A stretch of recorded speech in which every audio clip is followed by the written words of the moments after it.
Congratulations on 25 years to the Minnesota Housing Partnership. I'm Keith Ellison, and I wish I could be with you. Unfortunately, I am held away. But I want you to know that in spirit and in action, we are together to try to house Minnesotans. Special thanks to my good friend Chip Halbach. Chip, you've been doing wonderful work on behalf of the Minnesota Housing Partnership, and I just want you to know that you and I and the partnership we've built together is incredibly important to me, and I look forward to working together with you more and more in the future. I'm on the Financial Services Committee, which has housing as its jurisdiction, so I feel that if there's one thing I can do while I'm serving in Congress, it is to help the Minnesota Housing Partnership extend more housing opportunity at rates people can afford all over this state and all over our country. The fact of the matter is that when people don't have a solid, stable place to live, it's harder for students to study, harder for people to meet their families, harder to get a job, harder to stay healthy. Housing is one of those key things that if you can get that part right, it gives you a platform for success. And I know that's why you're dedicated to making sure that we house Minnesotans of all types, but mostly the very poor, people who really need help in securing a safe, affordable place to live. There are some things that have happened in a good way.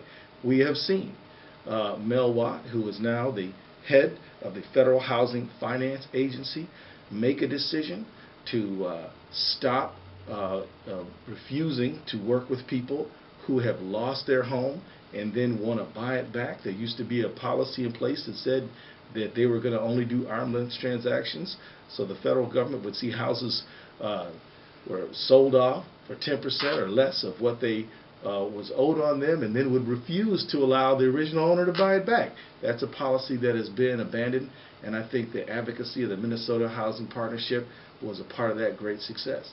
Another thing that is really important and really hopeful, and I'm optimistic about it, is that now the Federal Housing Finance Agency will be funneling money into the National Housing Trust Fund as it's supposed to do.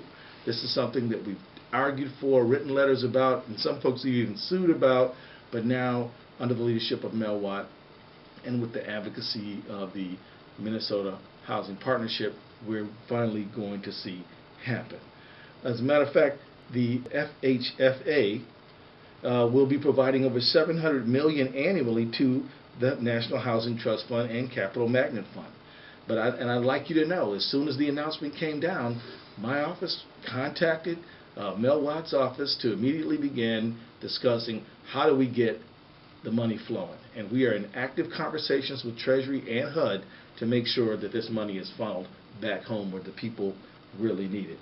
So with your assistance, we've been able to do some good things. We were able to keep our HUD multifamily housing office right here in Minneapolis.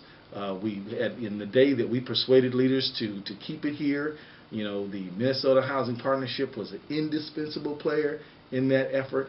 And I'll never forget how we were riding all over the Twin Cities talking about the fruits of our labor together as a community, and Minnesota Housing Partnership was key to that. Finally, I just want to say that we have many, many more mountains to climb. We've climbed a few, but we got more to climb, and we'll be climbing them together. Congratulations on 25 years. Thank you very much. We're together.